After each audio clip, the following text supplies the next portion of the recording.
What are you going to do tomorrow? What are you going to do next week, next month, next year, the next 5 years? Do you have goals like that? Let me tell you something. It is great to have goals. But have you ever had your goals interrupted because of some disaster?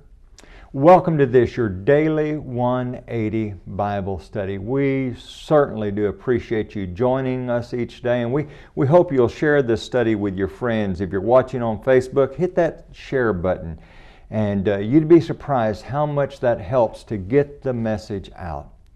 Well, we're talking about lessons from disasters, and we're wrapping up this lesson. And one of the things that we learn about disasters, or we learn from disasters, it's a good reality check.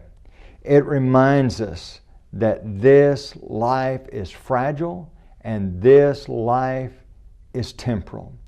James talks about the problem of not having God at the core of your life. Listen to James chapter 4, beginning at verse 13. Come now, you who say, today or tomorrow we will go to such and such a city, spend a year there, buy and sell and make a profit. Whereas you do not know what will happen tomorrow. For what is your life? It is even a vapor that appears for a little time and then vanishes away.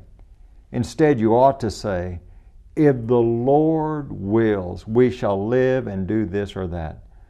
But now you boast in your arrogance, and all such boasting is evil. Therefore, to him who knows to do good and does not do it, to him it is sin. You see, it's not wrong to set goals, but we also need to remind ourselves that we're not really as in charge as we think we are. You see, there are some other ingredients involved in this old life. Sometimes there's chance, and sometimes there are other needs that come along that are greater than our goals. And so we always have to keep God at the core. We feel like, especially young people, oh, this life is so long. No. Life is really brief.